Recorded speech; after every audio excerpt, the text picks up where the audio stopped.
en Monterrey, de donde tú eres regiomontano, que a mí eso me ha parecido siempre una maravilla, que los de Monterrey se llaman regiomontanos. A mí me hubiera gustado decir alguna vez, yo soy regiomontano, porque me suena a una cosa de eternidad y de grandeza. Y nos conocimos en un congreso como este magnífico, creado por Rafael Ramírez Heredia, el Rayo McCoy, inolvidable amigo de todos nosotros, muy buen novelista, un ser humano excepcional con unos bigotes de mexicanazo, experto en literatura policial, experto en toros y sobre todo experto en la vida y con un humor sarcástico como para aprenderlo. Nos conocimos en el hotel que se llama y se seguirá llamando Ancira, pero no nos conocimos en las conferencias. Señores, señoras, nos conocimos en el teatro de la vida, nos conocimos donde se conocen los escritores grandes, bajos, medianos, nos conocimos en un bar. Ahí es donde realmente también se celebran y se hacen grandes proyectos en los congresos de escritores para el futuro. Y 35 años después estoy yo aquí con David Toscana, encantado de conocerme, como siempre, por cierto, y mostrándoles a ustedes esta nueva novela que todavía no acaba de salir en Madrid y que yo les recomiendo que lean. La novela se titula El peso de vivir en la tierra. Y aquí me tienen ustedes haciendo de suplente, pero queriendo ser titular, para hablar con David Toscana de escribir novelas en México o escribir novelas mexicanas o no mexicanas por parte de mexicanos fuera de México. David es un escritor internacional, es un ciudadano del mundo, lo cual no empece para que sea un mexicano de pro y contundente. Y por supuesto, gran bebedor de tequila, como se pueden imaginar. David ha escrito, Toscana ha escrito varias novelas fuera del territorio mexicano y que aparentemente no tienen nada que ver con México. Y seguramente no tiene que ver con México más que porque el autor es mexicano. Y yo quiero que tú nos hables un poquito de esa experiencia de nómada que te mantiene vivo e impertérrito ante las iniciativas malvadas de la naturaleza, el mundo, la carne y todo lo demás. Gracias, Juancho, y gracias a todos ustedes. Perdón que repita un poco los agradecimientos, pero nuestras madres nos enseñaron a ser agradecidos. Dice Don Quijote que el gran pecado del mundo es el desagradecimiento y no puedo omitir las gracias por estar aquí y por el trabajo maravilloso de prestidigitación que hicieron ayer Nicolás Melini y Montaña Pulido, porque apenas estábamos diciendo se suspendieron los vuelos y de pronto ya las piezas del tablero ya estaban acomodadas demasiado rápido, mucho más rápido de que nosotros lo asimilábamos, ya teníamos soluciones. Entonces, gracias por todo esto y por cumplir con esta ilusión que comenzamos hace más de 2 años en la Embajada de México. Tú te recordarás, estábamos ahí con las autoridades de La Palma y tuvimos esta idea de que viniera México a La Palma. Entonces, muy contento y ahora ya para pasar a lo que me preguntas, hay una idea que siempre está en conflicto el escritor. Se habla mucho de alguna frase que dice: escribe de tu aldea o pinta tu aldea y pintarás el mundo. Y la pregunta es, de acuerdo, pero ¿cuál es mi aldea? Necesariamente es el lugar donde viví, donde nací, donde me crié. Hace rato escuchábamos hablar de Rulfo y de la infancia, y por supuesto que la infancia marca. Los pasaportes o los documentos nos dicen dónde nacimos, pero sabemos que hay mucha gente que nace en un lugar y a los 6 meses ya está viviendo en otro, y sin embargo siempre se le achaca que por nacimiento pertenece a un lugar. Y los lugares los adoptamos por una serie de razones. En verdad sí me siento regiomontano, también me gusta la palabra, y claro, yo le digo a mucha gente que siempre que hay algún nombre compuesto, siempre que tengan ustedes alguna ciudad y que tengan algún nombre compuesto, se pueden dar el lujo de jugar. En México tenemos Aguascalientes y llamamos hidrocálidos y nos dicen que esto es maravilloso, pero yo voy con la gente cuando estábamos en Santo Domingo, les decía, pues esto es Santo Domingo, tú puedes ser Agioquiriaco, que sabemos que son las raíces griegas del domingo y del santo. A la gente de Puerto Rico le digo, puede ser plutoportense. Y así empiezo también a decirles, bueno, es solamente un poquito de recordarnos que tenemos raíces grecolatinas y podemos formar estas palabras. La idea de regiomontano, y no me estoy saliendo del tema porque por ahí viene también lo de estar brincando a otros lugares. La primera vez que quise brincar con mi literatura a otro mundo fue tratando de resolver un problema matemático. Cuando yo era niño, trataba de resolver un problema matemático que se llamaba los puentes de Königsberg. Eran 7 puentes que estaban en un río, en una isla como la de San Luis, como en París, y la pregunta era si se podían cruzar los 7 puentes pasando por ellos solamente una vez. Pero siempre llegábamos a un punto donde había que regresar por un puente para pisar el último. Que era un problema matemático, los puentes de Königsberg, ustedes sabrán que Königsberg, König, rey, Berg, montaña, Monterrey. Y entonces yo dije, Königsberg, la academia antigua de Königsberg, que estaba en Prusia, ya no existe, ahora se llama Kaliningrado, después de la Segunda Guerra, ya no existe, pero yo me empecé a buscar cómo la imaginación podía hermanar la ciudad de Monterrey con la ciudad de Königsberg.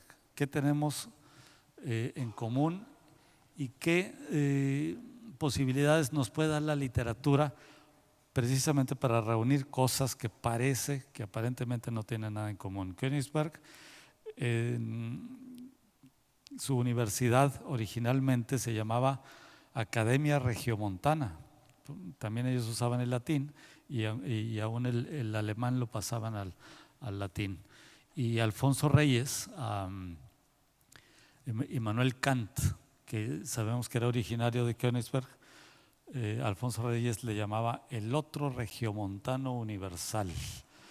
Entonces teníamos esta relación que venía del diccionario y relación etimológica, y me puse a tratar de ser un habitante, de buscar cómo convertirme en un habitante de una ciudad que ya no existe, una ciudad completamente destruida. Llegaron los rusos, la cambiaron de país, le cambiaron la lengua, le cambiaron la cultura, e incluso le cambiaron la historia, porque los rusos también mueven un poco las fichas para que el pasado ya no sea el que es.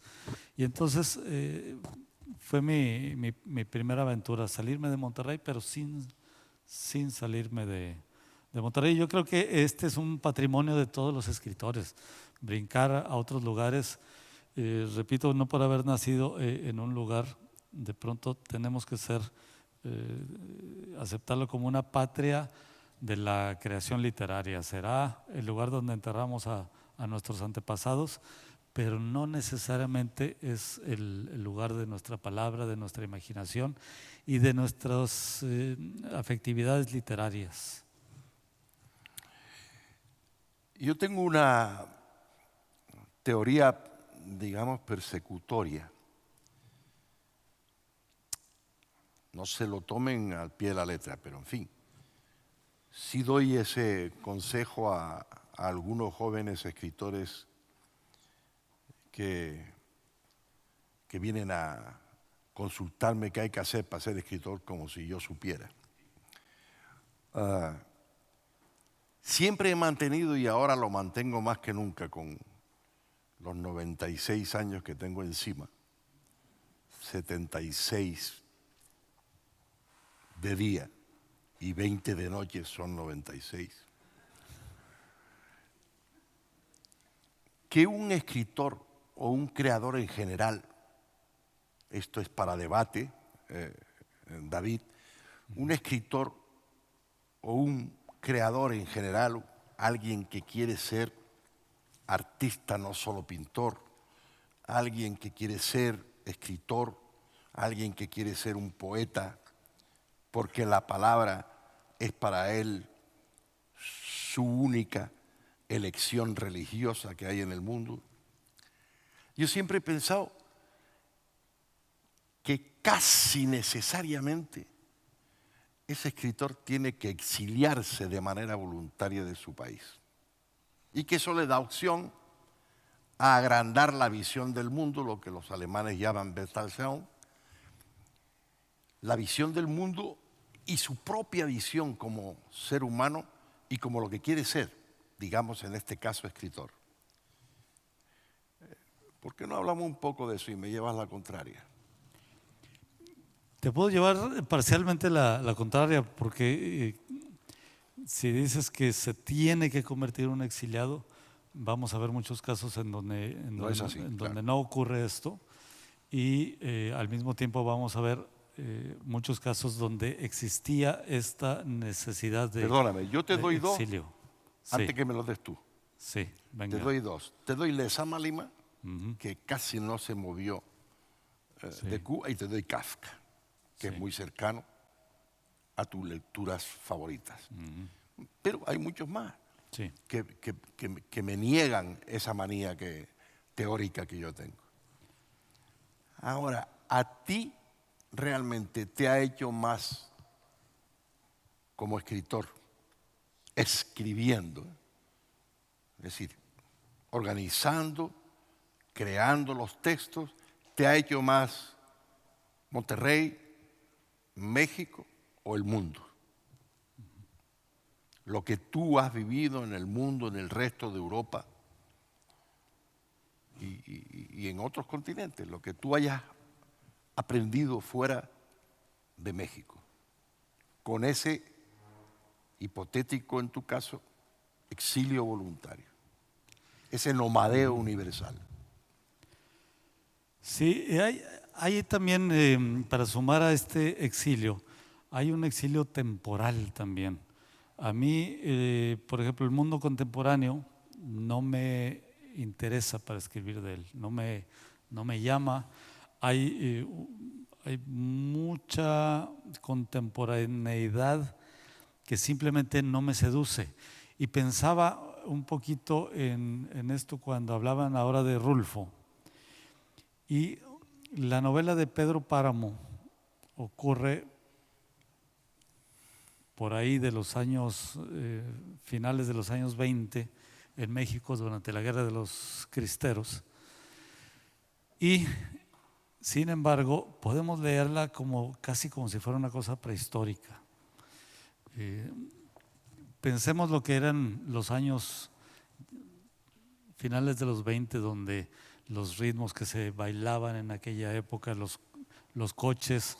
Juan Preciado dice, vengo de Comala porque me dijeron que acá vivía mi padre, pero no está llegando en un autobús, no está llegando en un coche fletado, se hace a pie.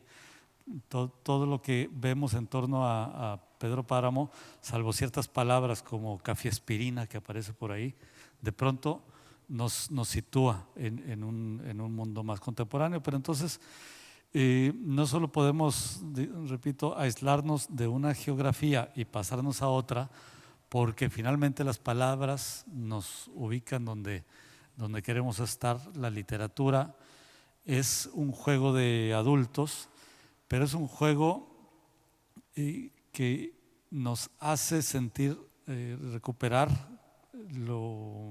la parte infantil que teníamos. Esa parte que cuando éramos niños sabemos que nos dan cualquier palo y lo convertimos en un arma, lo convertimos en un vehículo, soñamos un montón de cosas.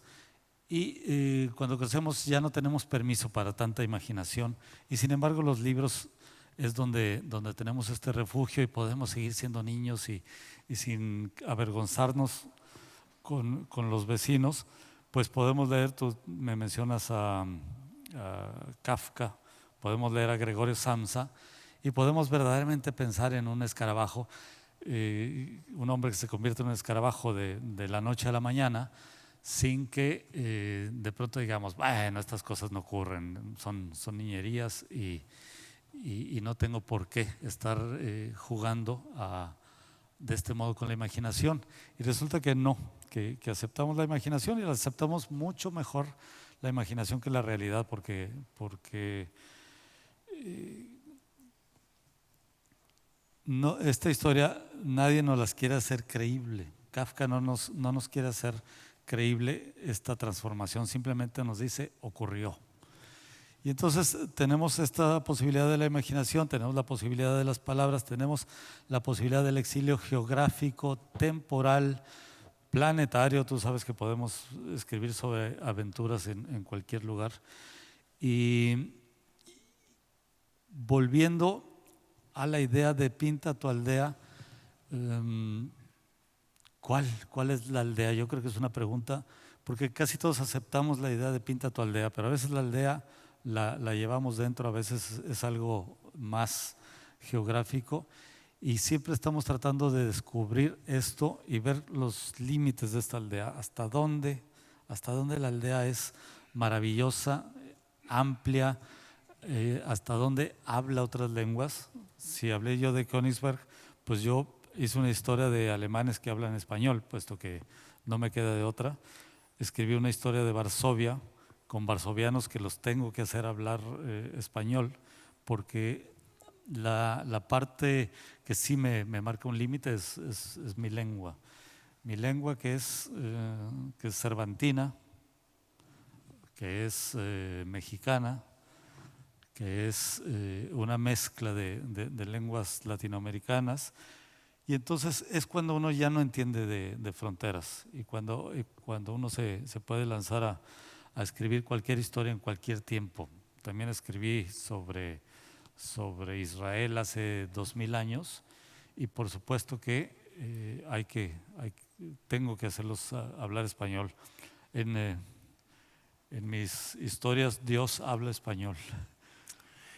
¿Tú crees que a partir de lo que tú acabas de contarme y acabas de contarnos, tú crees que aquellos escritores que defienden su localidad de origen y lo defienden taxativamente, que aquel que se exilia, pongamos que se va a París, se va a Viena o a Roma, ¿crees que ese razonamiento es una servilidad o forma parte de algo que es una lucha de la pequeña provincia, de la pequeña literatura y de la pequeña mentalidad de un escritor con respecto a aquel que es un nómada del mundo, que no tiene por qué ser mejor, que no tiene por qué ser mejor en sus resultados textuales, hablando de escritores, no tiene que ser mejor en absoluto, pero sí probablemente más amplio. ¿Tú qué opinas de ese tipo de escritores? Sí, hay... Es decir, por decírtelo claramente, porque le he dado vuelta como si estuviera revolviendo el azúcar en un café con leche. ¿Qué opina la literatura, las tribus de la literatura mexicana de tus estancias, largas estancias fuera de México como escritor?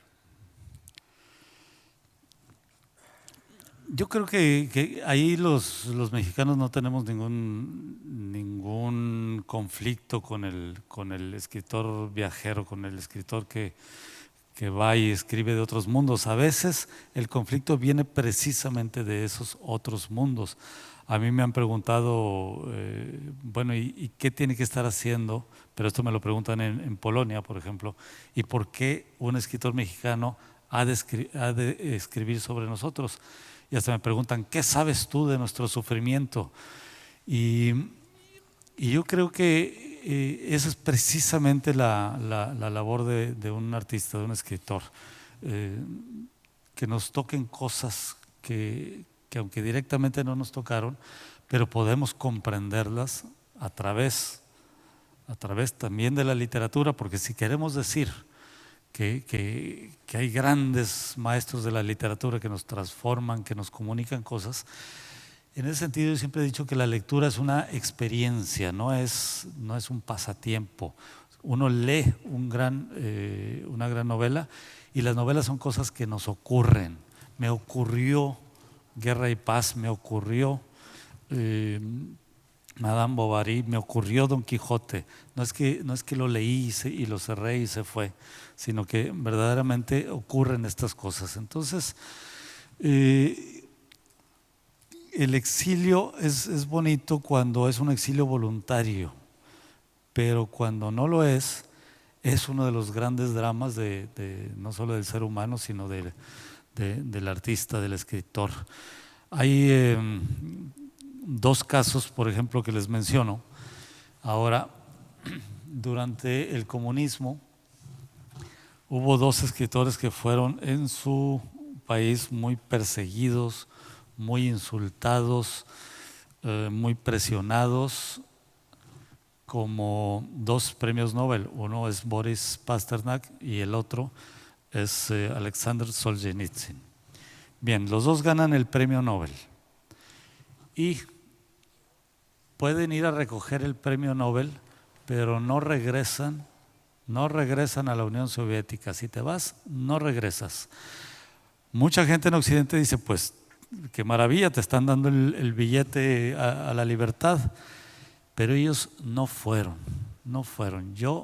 Esta es mi tierra, aquí es donde yo abrevo, de aquí sale mi poesía, de aquí salen mis historias, esta es mi lengua, y ni uno ni otro fue a recoger su premio Nobel por el temor al exilio.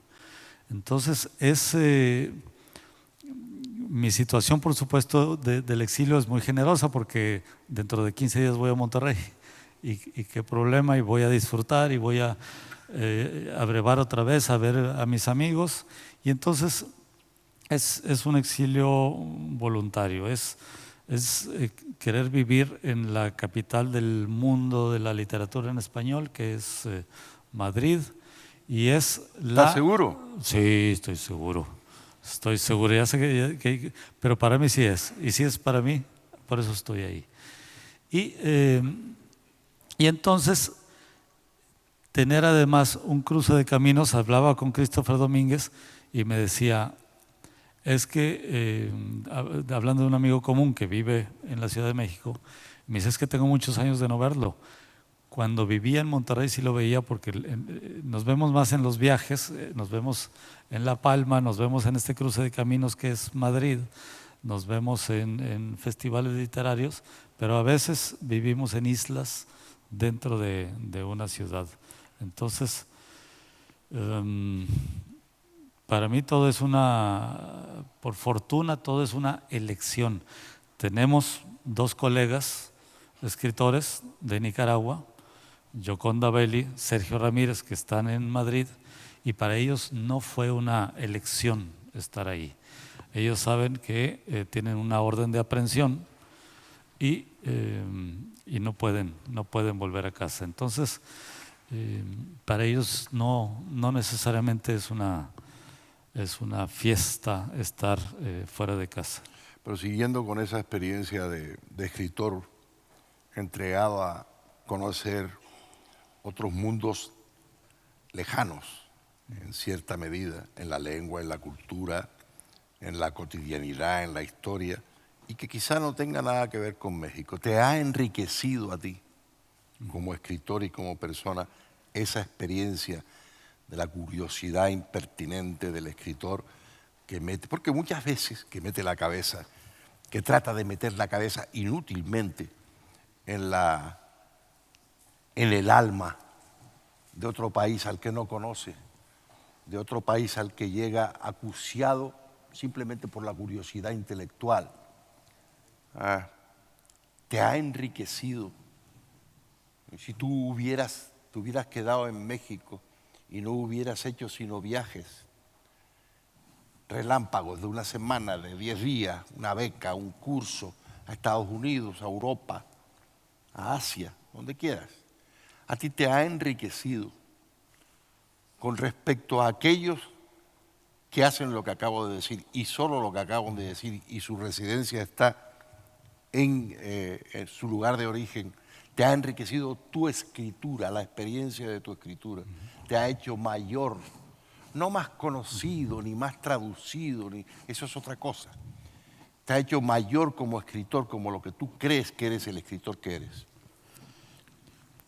Yo creo que sí, pero sabemos bien que una vez que tomamos un camino, hay 1.000.000 de caminos que no tomaste. Entonces siempre vamos a poder especular con esa respuesta sin llegar a lo correcto.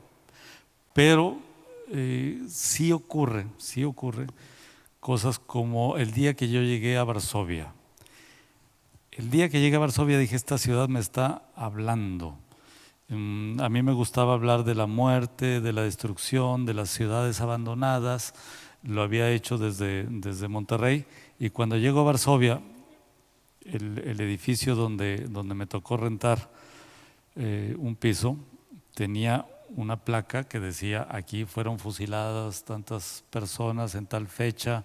Tenía unas veladoras y de inmediato empecé a sentir esta relación con el pasado, con la muerte, con la destrucción. Recorrer las calles de Varsovia era para mí impresionante, porque hay muchas cosas que ya no están, y por más que haya otra ciudad ahí, uno tiene muy bien la conciencia de que había otra cosa.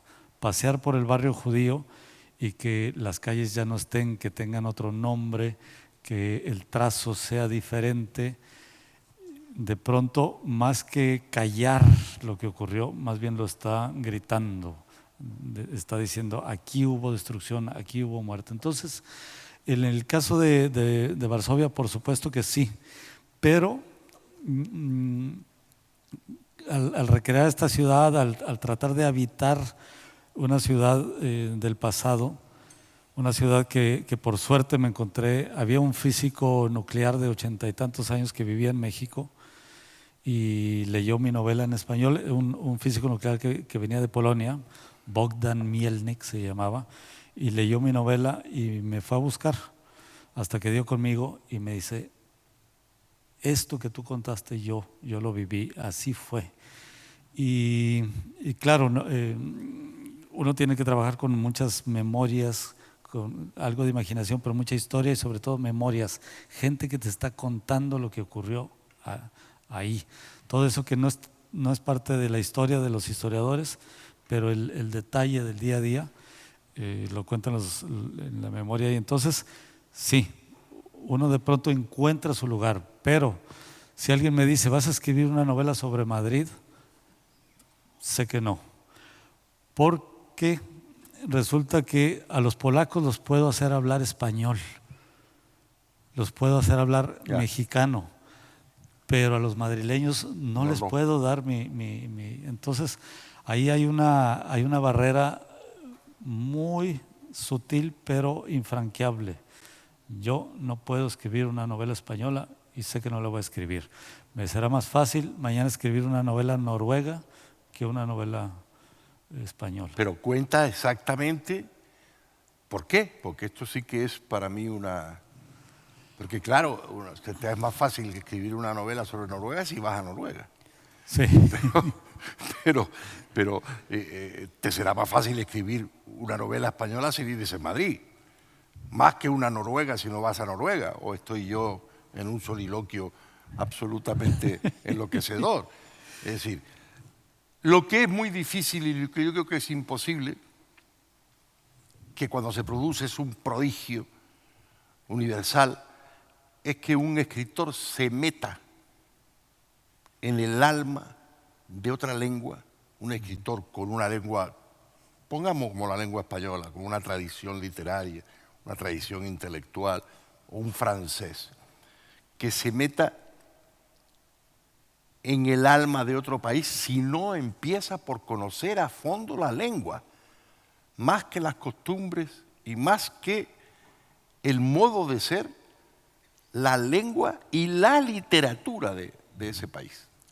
Y tú conoces la literatura, no de Madrid, que no tiene literatura, felizmente, sino la literatura española. Y vives en España, eres siendo mexicano y escribiendo sobre México. Esa es otra experiencia importantísima en ti como en tantos otros.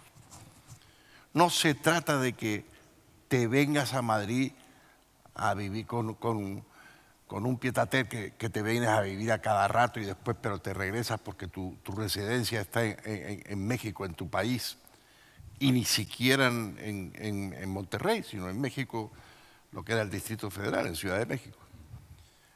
¿Cómo resuelves ese alicatado? Porque, claro, para escribir como Alejo Carpentier,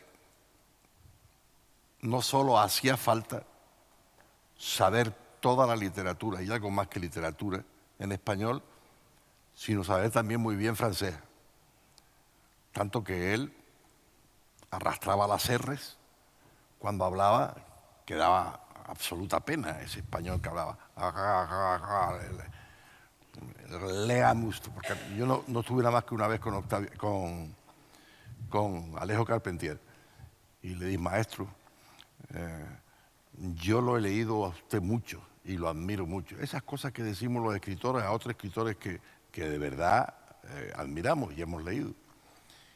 Y me miró, no, él no era muy alto, me miró así como, me miró y me dijo, me preguntó, ¿me ha leído así, ¿me ha leído usted en francés? Y dije, no, maestro, dice, léame en francés, adiós. Ese fue mi encuentro con Alejo Carpentier. Pero Carpentier sabía tanto de literatura española o de literatura rusa como de literatura francesa. De modo que podía hablar de eso y sin embargo habló todo el tiempo y escribió todo el tiempo de Cuba casi mejor que casi todos, por no decir todo, no quiero ponerme a discutir. Ocurre lo mismo en México. La experiencia, por ejemplo, de un escritor como Octavio Paz, que vivió el siglo entero y era un escritor mundano con una convicción universal sin dejar de ser mexicano. Recuerda aquella frase que Carlos Fuentes, otro nómada, exiliado voluntario y conocedor del mundo entero, recuerda tantas veces en sus ensayos la frase de Alfonso Reyes, que si la literatura mexicana ha de pasar a la historia, ha de pasar a la historia porque es literatura y no es mexicana. Y lo que te quiero decir es eso, no hay muchas veces una especie de vicio enfermizo, nacionalista, de paisito, aunque el país sea enorme, cuando el adjetivo mexicano pasa a ser, en este caso mexicano, pasa a ser más importante que el sustantivo. Es decir, escritor mexicano, escritor español, español pasa a ser más importante que escritor, de manera que se pervierte el contenido del modismo. ¿Eh? ¿Qué opinas tú? El adjetivo siempre se coloca dependiendo de la perspectiva de el que lo pone. Y entonces, por hablar de mi caso, en Monterrey soy regiomontano, en el norte de México soy escritor norteño, o en general en México soy escritor norteño, fuera de Latinoamérica soy escritor mexicano, en el mundo soy escritor latinoamericano, y van colgando los adjetivos según te mira la gente desde el otro lado de esta frontera imaginaria. Los españoles me llaman mexicano o me llaman latinoamericano, y casi nunca tenemos la idea de escritor hispanoparlante, hispanoescribente o como le queramos llamar. Como que la hispanidad finalmente, en el mejor de los casos, se divide en dos: los españoles y los latinoamericanos. Y claro que ahora que yo decía que la capital y que veía caras, bueno, le llamamos siempre es una capital administrativa, no crean que es una capital así en el sentido del corazón, sí, sino una capital administrativa donde todos nos cruzamos, donde hay un mundo editorial, donde hay instituciones y por supuesto que se encuentra mucha actividad literaria. Pero el adjetivo siempre le llama la atención al que lo recibe.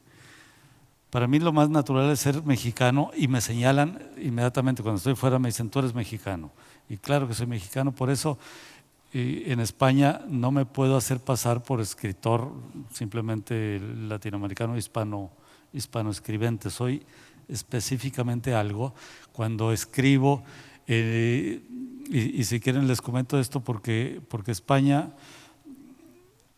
a pesar de ser, que son 40 millones, 46. 46, jalan, son muy protectores con su lengua. Nosotros, cuando los que trabajamos en el doblaje, por ejemplo, en México, sabemos que hacemos una versión para toda Latinoamérica, para muchos millones hacemos una versión, y España nunca acepta estas versiones, hacen la propia. Cuando yo hago una traducción, casi ningún latinoamericano, casi ninguno tiene trabajo de traductor, porque las traducciones se hacen en España, y entonces son los traductores españoles los que marcan y los que nos enseñan que se dice jolines, y se dicen estas cosas que nunca decimos nosotros, y que cuando leemos una novela erótica en anagrama no tenemos ni la menor idea de lo que está pasando. Decimos: la va a matar, y pues no, resulta que se la están pasando muy bien. Entonces, tenemos un lenguaje común, pero por supuesto el lenguaje coloquial, erótico, de pronto tiene muchas diferencias. Entonces, cuando yo hago una traducción, a veces se hacen dos versiones. Se publica una en México, y recuerdo que cuando hice la traducción me dijeron en México: quitamos dos palabras.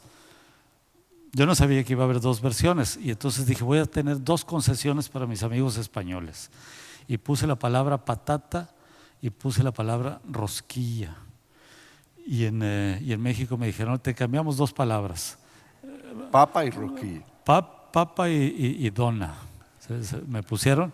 Y en cambio en España me entregaron un documento tan tachonado de cambios que dije: no, miren, déjenlo así, yo ya no quiero volver a hacer el trabajo, revisar todos los cambios. Dije: soy escritor, no traductor, y entonces me lo cambiaron mucho, lo que hice al español. Pasar todos estos vosotros, por supuesto, que no utilizamos. Ni se te ocurra. ¿No? Sí. Ni se Y te ocurra. los acentos del fútbol y tantas otras cosas. Que por cierto, para los mexicanos, no sé si tenemos que tomar en cuenta que no decimos ni fútbol ni fútbol. Siempre lo dividimos en dos. Aprendimos la palabra con un guión y seguimos diciendo fútbol con dos acentos. Con una cesura además. Sí. Y entonces nunca hemos tenido bien la escritura porque no es ni fútbol ni fútbol. Y todas estas pequeñas diferencias que nos unen a los latinoamericanos nos separan con los españoles. Nos sentimos muy contentos de leer a los argentinos, a los uruguayos, de tener toda esta mezcla de españoles, y avanza mucho el español latinoamericano y el español queriendo proteger ese español, queriendo controlar ese mundo editorial, queriendo manejar estas traducciones. Yo creo que le dan menos vida a la lengua. Fíjate que yo echo de menos no haber vivido una larga temporada de años, no tampoco mucho, pero 2 o 3, no haber vivido una larga temporada en algún país latinoamericano, que es mi vocación. América es mi vocación, la América de lengua española es mi vocación fundamental como escritor y como curioso intelectual. Fíjate que yo hubiera querido vivir esa experiencia y no la he podido vivir, y la hubiera vivido en 2 ciudades. La hubiera podido vivir en 2 ciudades y me hubiera gustado vivir en 2 ciudades y escribir en esas ciudades, sobre esas ciudades. He escrito sobre La Habana, he escrito sobre Caracas, he escrito sobre Lima, he escrito sobre Buenos Aires, que es una de las ciudades en donde me hubiera gustado escribir a pesar de los argentinos, y a pesar de los mexicanos me hubiera gustado vivir en Ciudad de México una temporada. Mi pregunta final es: ¿cómo está siendo tu experiencia ya larga temporada de existencia como escritor en el mundo cotidiano de Madrid, España? Vuelvo a Madrid como la idea de este cruce de caminos. Tú sabes que vamos al Gijón, pero tenemos compañeros de varios países en la mesa. Tenemos venezolanos, tenemos chilenos, y en ese sentido Madrid, para mí, la gente con la que me reúno son más bien gente de diversos países. La última vez que nos reunimos en casa, pues había de 8 nacionalidades, había 8 españoles, había 8 literaturas regionales, había 8 experiencias diferentes de quién es el escritor, así como nosotros estábamos hablando de Rulfo hace rato. Tenemos este amigo venezolano que dice, no, José Balsa, y entonces José Balsa es el gran escritor, y cada país va a tener su ídolo, y vamos a discutirlo, y al final no nos vamos a quedar con una religión en esto. Precisamente la parte interesante es esta mezcla. Una mezcla que, repito, la tenemos todos los que somos lectores. De pronto no nos damos cuenta si somos mexicanos.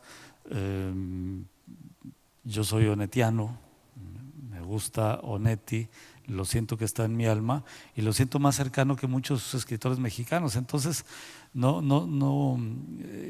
nacionalidad, a diferencia de los pasaportes que necesitamos para movernos, las letras no tienen este pasaporte.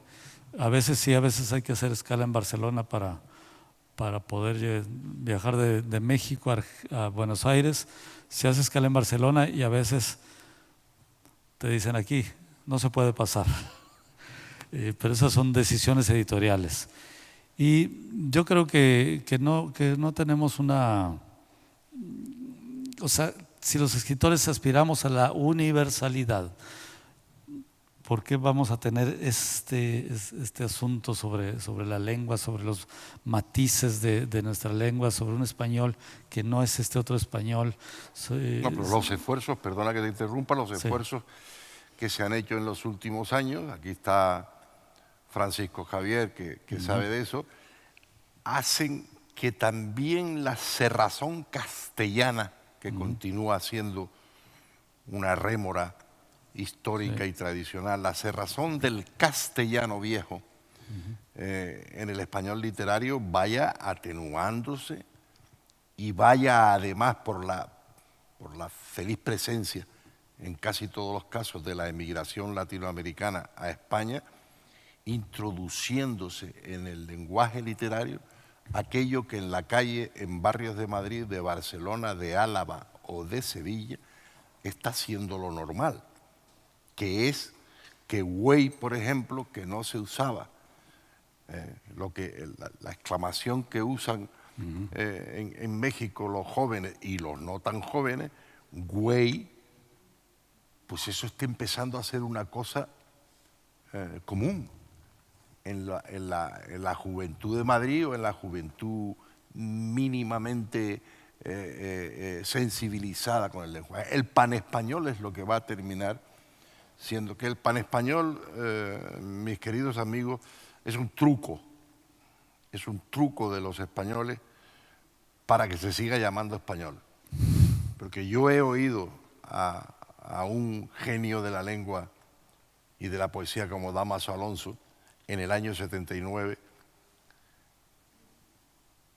en el festival que hicimos en Las Palmas sobre la lengua española, yo lo he oído decir: es irremediable que la lengua castellana haya dejado de llamarse, dejará de llamarse lengua castellana, y hoy efectivamente se llama en todos sitios, casi todos sitios, menos en España, como es natural, se llama lengua española.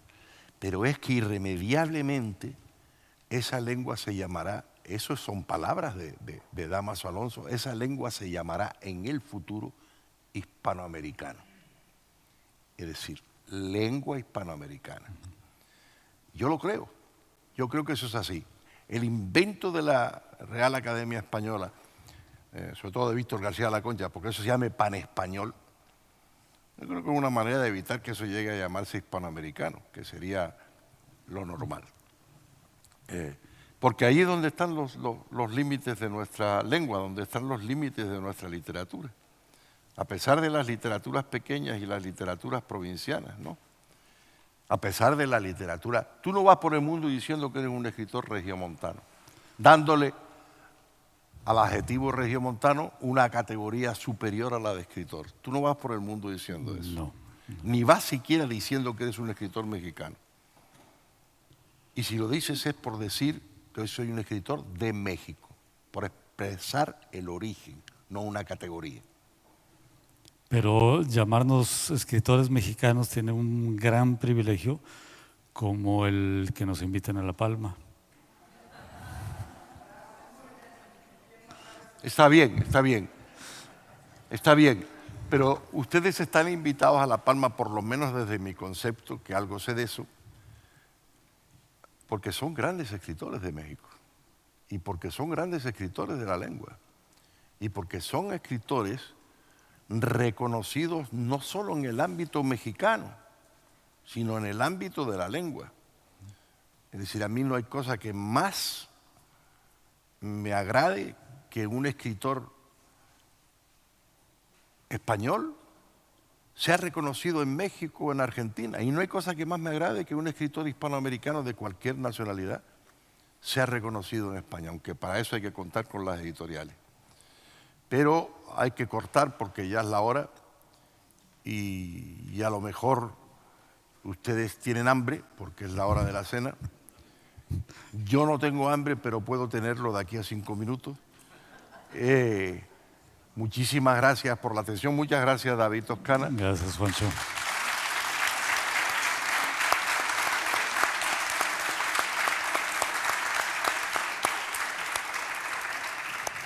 Creo que el festival ha empezado moderadamente bien y creo que puede mejorar mucho precisamente con la asistencia de ustedes. Muchas gracias.